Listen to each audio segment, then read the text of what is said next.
Yes, ready? Start.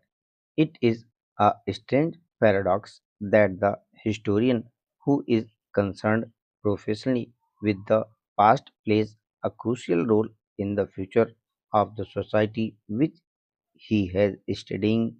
The historian's interest lies in trying to understand the emergence and the evolution of a society in a historical perspective where the term society includes every aspect of the people's life.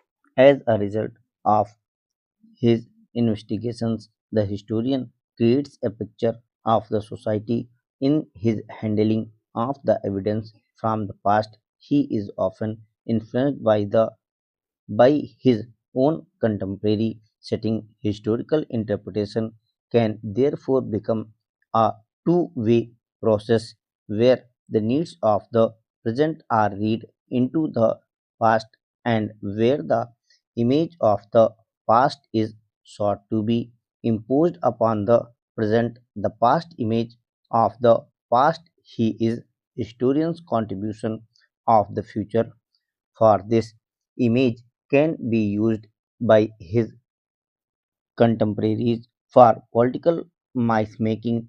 Such political projections of a society seek intellectual justification from the theories of historians and other social scientists. To mention two recent and rather obvious examples, the theory of the superior Aryan race came in very useful to Hitler and the fascists, and that of the Hindus and Muslims constituting two separate nations was used to justify the creation of Pakistan, a theory which has been recently exploded by events in Bangladesh. Such supposed justifications impose the present on the past, and a generation is fed with distorted images. But over the years, with changing methods of investigation, the discipline of history has been made more precise and more analytical.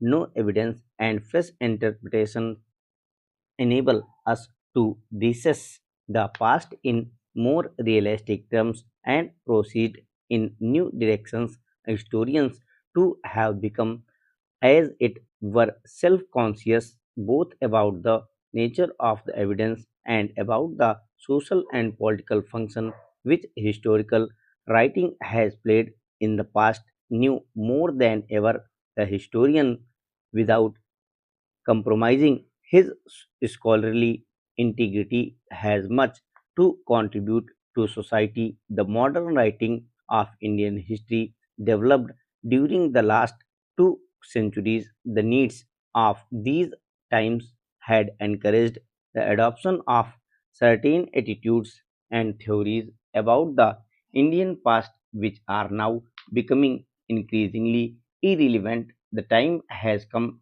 for us to free ourselves from the necessary division of the history writing of the colonial period. We should acquire the confidence of critically assessing our own culture and history. It is generally considered that the history of the colonial period in India of the last 2 centuries is an unavoidable preface preface to an understanding of the present. It has a direct connection with the present, but I shall try in sense lectures to suggest that even the more ancient part of the history of our country is relevant to the present. This can perhaps best be done by first discussing the image of the past, which has so far been generally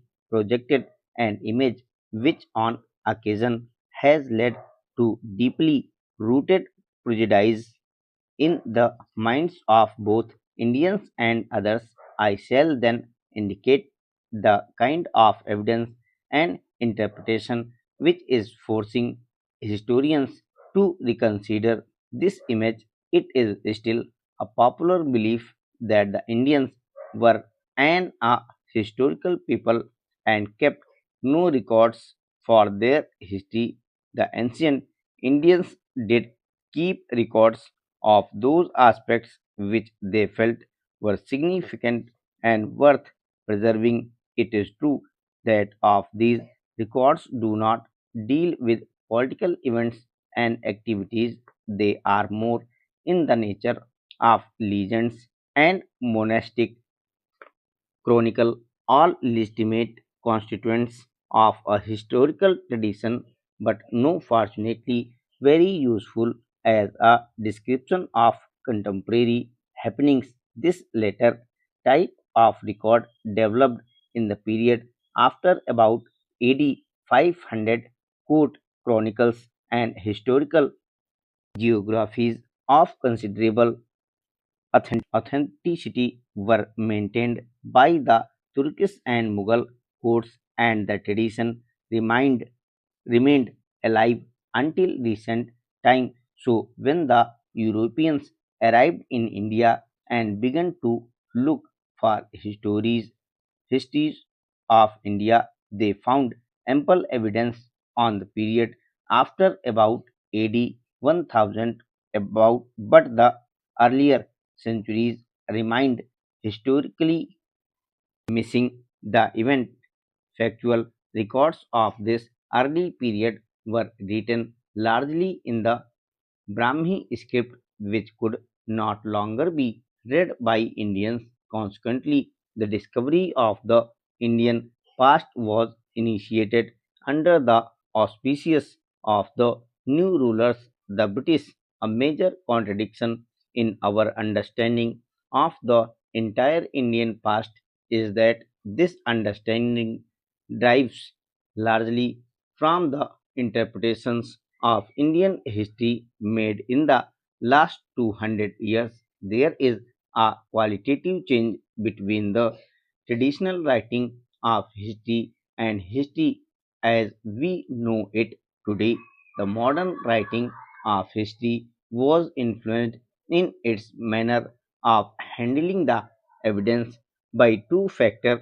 One was the intellectual influence of the scientific revolution, which resulted in an emphasis on a systematic uncovering of the past and on checking the authenticity of historical facts.